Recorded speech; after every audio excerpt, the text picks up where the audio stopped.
At the start of the movie, we are introduced to a young man named Bong. Bong is extremely talented at cooking and is the youngest chef in Blue House, which is the official residence of the South Korea Prime Minister.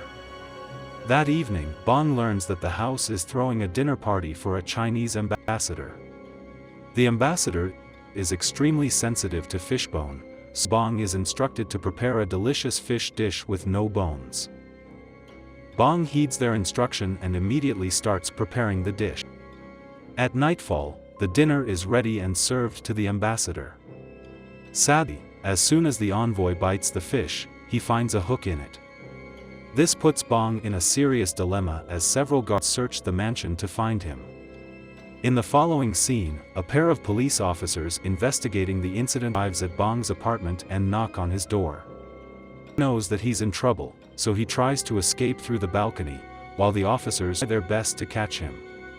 In the process, Bong unfortunately plunges into a swimming pool below, smacking his head on the bottom of the pool. For some reason, he keeps falling as a woman swims toward him, and plants a kiss on his lips. When Bong wakes up, he finds himself on a bed in an even stranger room. Bong feels something is wrong and immediately rushes to a nearby mirror. His reflection surprises him, as Bong discovers that he has become a woman. He waits for a second but finalizes that he must be dreaming due to the fall. Bong creeps out of the room to figure out what's going on, but finds dozens of women who bow and refer to her as Your Highness. Surprised by this, Bong runs outside the building but only feels cold in her crotch. This is when Bong realizes that she has lost her banana. Bong is horrified by this and initially believes that she's been trafficked into a sex change operation. However, when he observes his surroundings, Bong discovers that she time-traveled to the past. The realization causes her to go into shock and she's eventually brought back to the palace. The next day, Bong wakes up and learns her current identity from the maid. It turns out that she time-traveled to the Joseon dynasty, in the year 1851. Moreover, she now lives inside the body of Kim So-young, a royal ward. To make matters worse, Bong discovers that Kim is scheduled to marry King Kojong and become queen in a few days. The maid also explains that her body was found. Father Kotri comforts Sheriff while he is repairing the punishment box. He reminds Sheriff how he discovered the stones that protected the residents and created a system in the town where people could properly live. Victor and Ethan talk about families when suddenly they spot the boy in white and secretly follow him. After fighting for a while, Jim and Tabitha return home and finally realize Ethan is missing. Both panic when Jim finds Ethan's crutch abandoned in the back of the house. Ethan and Victor find a tree with a hole in the center. Victor takes a stone, paints a smiley face on it, and throws it inside. The stone drops down from the sky. According to Victor, people can also be teleported, but it is unclear where they will end up. Victor is suddenly reminded of his recollections as he hears a dog barking. Jim and Tabitha were searching in the woods when they heard the dogs. Worried that Ethan is in danger, they rush towards the sound and find Ethan with Victor. Victor fires the gun to get the dogs to leave. He runs back to his residence and begins looking through his drawings. He recognizes the dogs from his memories. He starts to arrange his drawings to match his recollection. Jim meets with Sheriff and discusses Victor and how he kidnapped Ethan. He also discusses Victor's gun, which he keeps in his lunchbox. Sheriff agrees to speak with Donna and plans a meal with the Matthews family to get to know them better. In the colony house, Fatima shows Julie her new sleeping arrangements, making her happy. Sheriff and the Matthews family dine at the diner. Kenny interrupts them because he needs to show Sheriff something urgent. As Sheriff departs, Tabitha and Jim make amends over their morning altercation. Jim apologizes for not expressing his actual emotions and admits that he is at a loss for what to do in the current scenario. In the meantime, Sarah becomes aware of something racing through her veins. Writings appear on her arms that say, "Kill the boy." She panics, becoming dizzy and beginning to have a seizure. Everyone in the diner gathers to assist her. It turns out Victor is digging holes near the colony house at the same time. Donna confronts Victor about his actions, to which he responds that he wants a head start. Nathan, who was working on his farm, learns about Sarah. Christy informs Sheriff that Sarah will be staying with her for the night. Sheriff talks with Christy about the possibility of the town giving Sarah and Ethan seizures. Christy comments that everything is possible in this town. While attempting to enter the facility, Nathan meets Sheriff, who informs Sarah's well-being and asks Nathan to leave. That night Sarah and Christy discuss their loved ones when Christy reveals that she had a fiancé. Sarah asked Christy if she would ever do a horrible thing to help everyone go home. Christy says that she would take the chance if one bad thing can help others. Jim, Tabitha, and Ethan write questions on the wall in the house. Jim believes they are missing something and writing down questions will help them realize it. Jade, on the other hand, has been attempting to make the radio work. Jade cannot accept his fate and is enraged by how normal people are behaving. Ethan is healing fast, which surprises Tabitha. Ethan talks about how one of the questions on the wall can be if anyone is trying to help them. Sarah visits Ethan intending to fulfill her mission. In the colony house, everyone goes to a lake nearby for a fun swim. When Julie asks Fatima why she is always so bright and smiling, Fatima talks about her life before the town. Back in the house, Sarah and Ethan are playing outside. Watching over them, Tabitha tells Jim that Sarah is a nice girl. After talking for some time, Sarah suggests taking Ethan to visit the chickens at Nathan's farm. She tries to have alone time with Ethan, but Tabitha says she is not busy and tags along. Sheriff pays a visit to his late wife Abby's grave. He tells her that his hand is shaking like his father's, indicating that he doesn't have much time left to live. He also mentions an idea that could help everyone in town to go back home. Nathan looks for Father Kotri, who is sitting in the meadow surrounded by stones. Nathan wishes to confess and inquires if his confession would be kept private. Nathan admits to Sarah's actions in the clinic and her plans to harm Ethan. Father Kotri thinks Nathan should have confessed sooner as they rush to find Sarah. Sarah takes Tabitha and Ethan to Nathan's farm. She describes how things were different before the stones were discovered. When it got dark, people had to hide, hoping that the monsters wouldn't find them. She claims that there are various hiding places across town, including one in the barn behind them. As Tabitha follows Sarah to the hideout, Sarah locks her inside. Nathan and Father Kotri searched the diner for Sarah. He discovers that she has taken Tabitha and Ethan to the farm. Meanwhile, Sheriff notices Father Kotri outside the diner and inquires as to how he would know if God showed him a sign or not. This question astounds Father Kotri.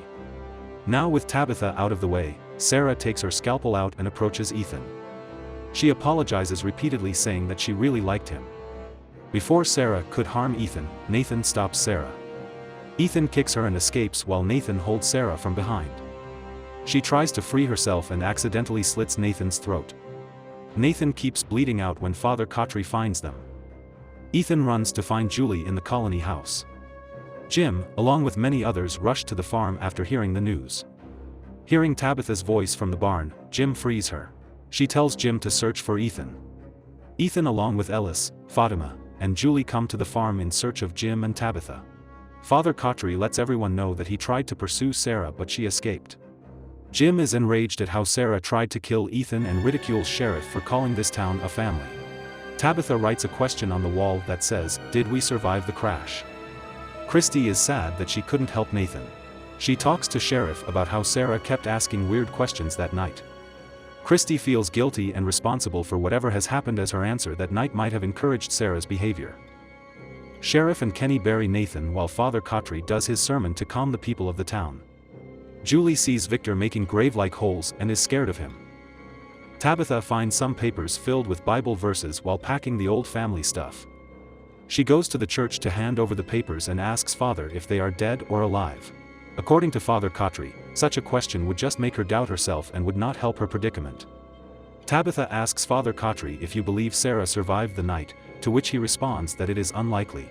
After Tabitha leaves, Father Kotri goes down to the basement where Sarah is tied up in a chair.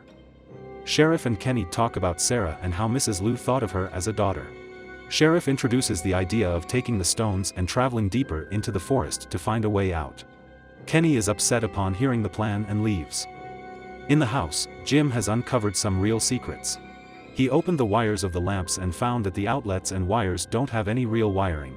This makes the electricity in the house impossible to operate. As he explains the discovery to Tabitha, Jade enters their house with a lot of things in his arms. He asks Jim to help him with something and proceeds to explain what he thinks. He also had discovered the wires with just the shell and no real wiring. Sarah is trapped in the basement and Father Kotri talks about how there is not a single copy of the Bible in town. He tells her that she deserves to be in the box for her deeds, however, she can still help the people. Julie finds some flowers on the porch and takes them inside. Fatima is surprised that someone has left flowers arranged on the porch. Jade and Jim try to gather some supplies from Jade's car, however, they notice the battery missing. Tabitha and Ethan go to the diner to store the belongings of the previous household. It turns out that the belongings of those who have gone for good are stored in storage. While Tabitha and Ethan are talking, she notices a bracelet. Jim and Jade locate a very tall tree where they can place the antenna in order to receive a signal. Jim becomes furious at the arrogant remarks and attempts to leave, telling Jade that he should handle everything alone. Jade promptly apologizes and sincerely requests help as he is afraid of heights. Jim is taken aback when Jade says he asked for Jim's help in order to ask him to climb the tree. Meanwhile, Sheriff Boyd visits the clinic to talk to Christy and heads to the basement when he can't find Christy anywhere. Sheriff is reminded of Mr. Liu, who was found in the basement. Christy comes down with her basket of laundry and finds Sheriff looking for her. He inquires if she knows anything about what's going on with Kenny. He asks how Kenny is holding up ever since his father's demise. According to Christy, Kenny tries to be the person that everyone needs him to be and especially doesn't want to let Sheriff down. She understands that Sheriff wants to prepare Kenny for the worst and plans for Kenny to take over his position if anything is ever to happen to him. But, she also emphasizes that Kenny looks up to Sheriff as a father figure. Sheriff finally realizes what made Kenny upset and how he should approach the situation. He thanks Christy for her help and leaves. In the basement of the makeshift church, Sarah is listening to Father Kotri talking about how the Book of God comprises 73 books. He claims that while the Bible is full of goodness, it also contains evil. According to Father Kotri, they are living the 74th book and insists Sarah to tell him all about the voices she keeps hearing. In the house, Tabitha and Ethan notice the lamp keeps turning on and also Tabitha plans to play a little game called Where Do the Lights Come From? She takes a hammer and smashes it into the wall, which surprises Ethan. Meanwhile, Jim continues to climb the tree while Jade prepares the wires on the ground. As Jade keeps an eye out, he notices blood dripping down the tree. When he looks up, he notices a lot of severed body parts hanging from the tree's branches. The blood rains down and he gets soaked in it. He also finds the same symbol in the tree that he saw in the cellar. He looks behind to find a strange-looking man in a military uniform walking towards him. Jade tries to run away when the strange man starts shooting, however, the man catches up and stabs Jade in the chest. Jim finds Jade in the woods and says whatever he is seeing is not real. Sarah talks to Father Kotri about the voices she keeps hearing. She believes the voices have no way out of this place and they claim to be trapped for years just like them. According to Sarah, the voices predicted 2 cars arriving on the same day and so it happened. Sarah says that the voices have been waiting for someone to hear them. Father Kotri seems to be believing Sarah and plans to find evidence that shows that Sarah is not crazy but rather a soul connected to this place. Suddenly, Sarah starts to scream in pain. She keeps saying no as if something bad is about to happen. She asks Father Kotri for a paper because the voices want to show Father Kotri something. Jim returns to the tree and aligns the signals, trying to catch any frequencies from other receivers. Jade runs to the diner. Mrs. Liu brings him some tea and notices that he is scribbling something. Mrs. Liu takes one of the papers and goes to the storage. Jade follows her and finds the storage where Mrs. Liu is looking for something among boxes from 1972. She shows him a diary with the same symbol as the one he drew. Meanwhile, Sarah draws something that the voices tell her to. The voices claim that they've watched Father Kotri arrive at the place and bury the bag, which is enough to prove they are real. Father Kotri is shocked that someone knows about it. Sheriff is trying to make up with Kenny and invites him for a game. Kenny is uninterested and refuses the offer. Left with no choice, Sheriff tells him that he is Parkinson's just like his father and won't be able to help the people of the town for much longer. Sheriff also promises that if Kenny is not ready to let him go, he won't leave. Jim comes home and finds that Tabitha and Ethan are in the basement digging something. When he asks what she is doing, Tabitha replies that she is trying to find the origin of the electricity. She claims that if she followed the wires they went straight down to the ground. Seeing Tabitha so fixated, Jim asks the real reason for her curiosity.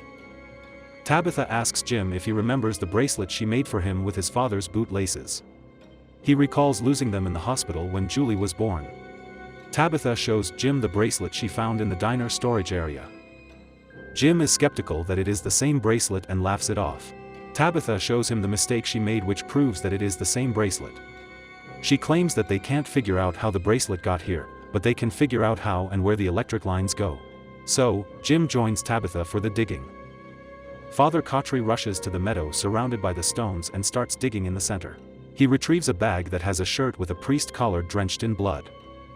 He also retrieves a chocolate bar and matches Sarah's drawn picture with the bar's wrapper. He realizes that Sarah can't know, as it was a complete secret. That night, in the colony house, a boy opens the window and sees a girl standing outside holding flowers. It turns out that she has been leaving the flowers on the porch. She conveys how much she loves the bouquet and asks the boy when she can come inside. Make sure to subscribe and turn on notifications so you can watch more videos like this. Thanks for watching.